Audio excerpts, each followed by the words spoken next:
എടുക്കുകയാണ്. അപ്പോൾ എല്ലാവർക്കും ഇന്ത്യ ഗേറ്റ് എന്ന് കേട്ടിട്ടുണ്ട്. പക്ഷെ ഇത് എന്തിനാണ് ഇന്ത്യ ഗേറ്റ് ഡൽഹിയിൽ സ്ഥാപിച്ചതെന്ന് ആർക്കും അറിയുന്നുണ്ടാവില്ല വല്ലാതെ. അപ്പോൾ ഇന്ത്യ ഗേറ്റിൻ്റെ പിന്നിലുള്ള കഥ എന്താന്ന് വെച്ചാലുണ്ടല്ലോ, ഒന്നാം സ്വാതന്ത്ര്യ സമരത്തിൽ മരിച്ച എല്ലാ പട്ടാളക്കാരുടെയും സ്മരണയ്ക്ക് വേണ്ടിയിട്ടാണ് ഈ ഒരു ഇന്ത്യ ഗേറ്റ് ഇന്ത്യയിൽ സ്ഥാപിച്ചിട്ടുള്ളത്.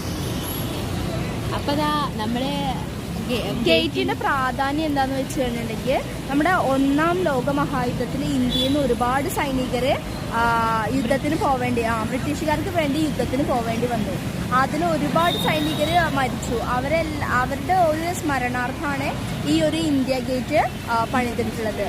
ഇതിൽ അന്ന് മരിച്ചിട്ടുള്ള എല്ലാ വ്യക്തികളുടെയും പേര് ആലേഖനം ചെയ്തിട്ടുണ്ട് ഈ ഒരു ഗേറ്റിൽ. ഓൾ വാർ മെമ്മോറിയൽ എന്നാണ് ഇതിൻ്റെ മുന്നേ അറിയപ്പെട്ടിരുന്നത്. ഇപ്പോൾ ഇന്ത്യ ഗേറ്റ് എന്ന പേരിലാണ് ഇത് അറിയപ്പെടുന്നത്. 1921 കാലഘട്ടത്തിലാണ് ഇത് പണിത്. അപ്പോൾ ഇത് 1921 മുതൽ 1931 വരെയാണ് ഇതിൻ്റെ പണികളും അതേപോലെ കാര്യങ്ങളൊക്കെ നടന്നിട്ടുള്ളത്. 1931 ഫെബ്രുവരി 12-ാം തീയതിയാണ് ഇതിൻ്റെ ഉദ്ഘാടനം കഴിഞ്ഞ് ഇത് പൂർത്തിയായിട്ടുള്ളത്.